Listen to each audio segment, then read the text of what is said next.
Alia Bhatt. You're watching Expose India. Keep watching.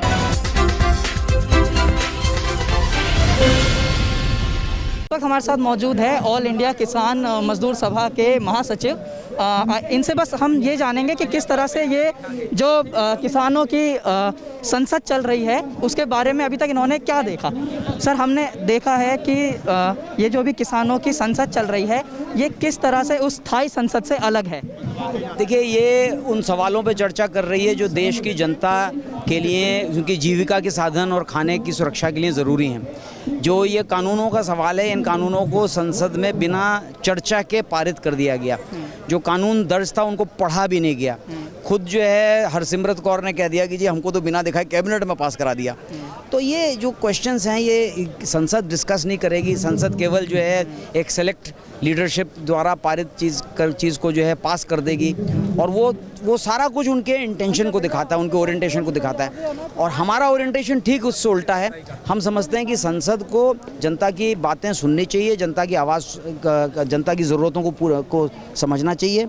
और क्योंकि संसद उसका ख्याल नहीं रख रही है, इसलिए हम इन सवालों पर चर्चा करके यहाँ पर उसको पेश कर रहे हैं। ये एक अद्भुत बात है कि किसान नेता आकर ये बातें कहें यहाँ पर, क्योंकि ये इस आंदोलन ने पूरे देश का और इंटरनेशनल मीडिया का अटेंशन जो है ला दिया है और किसानों को संयुक्त रूप से अपनी बात कहने का एक ऐसा अवसर मिल रहा है जिसमें वो सारे तथ्य सामने आ रहे हैं, जिससे जो है सच्चाई सामने आ रही है।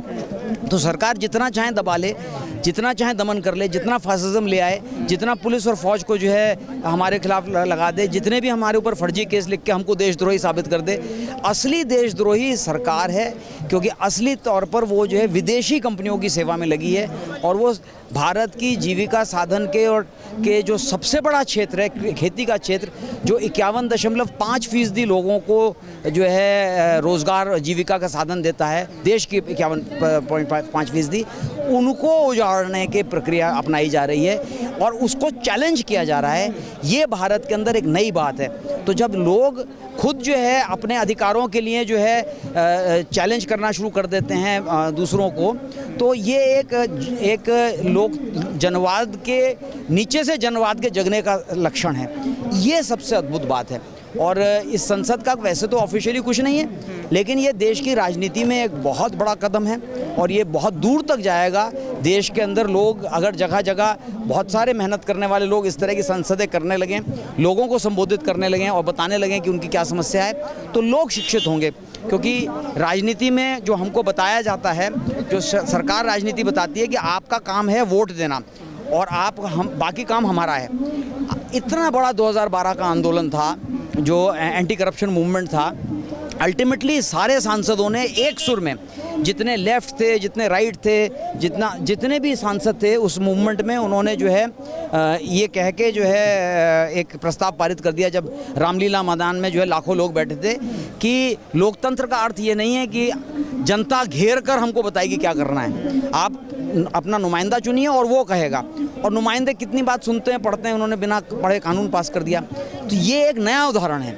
ये आंदोलन उनको फोर्स करेगा और सरकार जान रही है कि ये 200 लोग जो हमने अनुमति दी है आज, ये 200 नहीं है, ये 200 लाख हैं। ये 200 लाख के प्रतिनिधि हैं। तो ये बढ़ेगी ताकत और ये निरंतर चलेगा। ये केवल टोकनिज्म नहीं है, ये शुरू हुआ है, ये एक प्रक्रिया है। ये इस आंदोलन में एक नया अध्याय जुड़ रहा है और ये लगातार चलेगा, तब तक चलेगा जब तक सरकार इन कानूनों को वापस ना ले ले और खेती की सुरक्षा के लिए एमएसपी की घोषणा ना कर दे और तमाम बाकी समस्याओं के लिए कोई कमेटी ना बना दे। सर, जैसा हम देख रहे हैं कि हमारे जो भारत की जो संसद है यहाँ से 2 किलोमीटर करीब दूर है, लेकिन हमने यहाँ पे किसानों ने अपनी एक संसद लगा रखी है। लेकिन उस संसद में जो जनप्रतिनिधि, चुने हुए जनप्रतिनिधि बैठे हैं, वो जो 8 महीने से सरकार के जो मंत्री है या फिर सरकार जो सत्ता पक्ष वाले हैं, वो 8 महीने से कहीं ना कहीं किसानों की बात नहीं सुन रही हैं। तो आपको क्या लगता है कि इस किसानों की संसद के बाद जो अस्थायी संसद है, इससे क्या बातचीत के रास्ते नहीं खुलेंगे? नहीं, बातचीत के रास्ते तो हमेशा ही खुले रह सकते हैं। बात इरादे का है। उन्होंने कानून ना वापस लेने की ठान रखी है और हमने कानून वापस कराने की ठान रखी है। हमारी बात है कि इन कानूनों में अगर ये अमल हो गए तो कंपनियां और विदेशी कंपनियां जो है वो कानूनी रूप से स्थापित हो जाएंगी यहाँ पर खेती के अंदर। अभी तक ऐसा है नहीं। अभी जैसे एसेंशियल कमोडिटीज़ एक्ट है, उसमें बड़ी कंपनियों का एग्रीकल्चरल ट्रेड में प्रतिबंध है, वो नहीं आएंगी। अब ये कानूनी रूप से अधिकार देती हैं। अभी कोई किसी को ठेके में बांध कर खेती नहीं करा सकता है, ठेके पे कराते हैं लोग, कुछ लोग, बहुत बहुत रेयर, लेकिन अभी कानूनी रूप से अधिकार मिल जाएगा।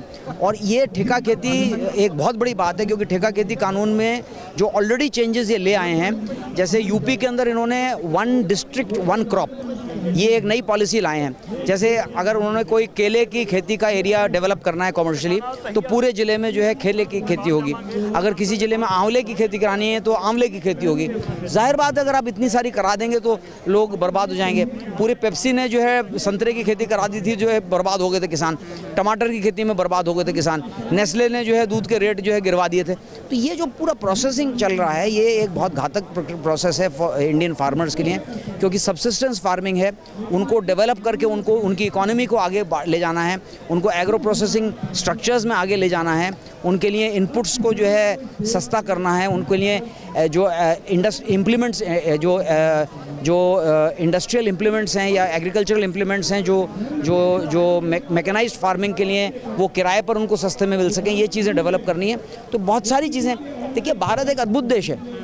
भारत की सन 1700 में वर्ल्ड जीडीपी का 26% भारत में था, और ये जो 26% हिस्सा है, आज ये घटकर 2% से नीचे रह गया है। तो ये भारत की रिच वेल्थ है, इसको जानना ज़रूरी है कि ये भारत की वेल्थ है। और इस वेल्थ में अगर हम जो है किसानों की जीविका को सुधारने का प्रोसेस कर दें, क्योंकि भारत की कारीगरी दुनिया में जानी जाती थी, और कारीगरी का सवाल बहुत सारे लोगों के लिए केवल मतलब जो कमर्शियल प्रोडक्ट्स हैं, जो उपभोक्ता के सामान हैं, बहुत सारे लोगों के लिए वो केवल मैकेनाइज्ड है, मशीन डेवलप्ड चीज़ें हैं।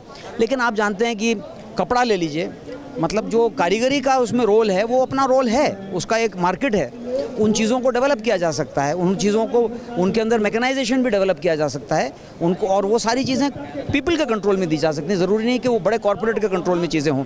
तो भारत के विकास का रास्ता वो है।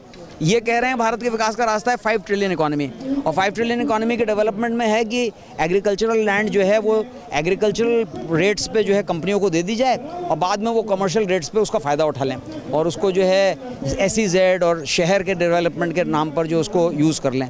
तो भारत को बर्बाद करने का फॉर्मूला है।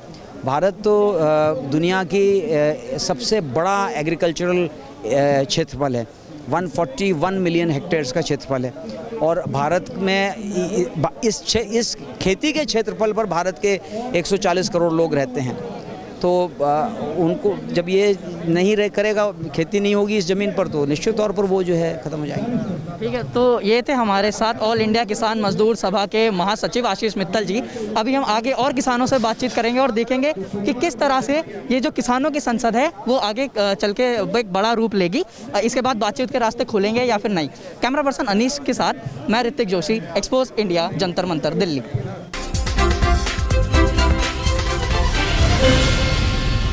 Hi, this is Aftab Shidusani. Keep watching Expose India.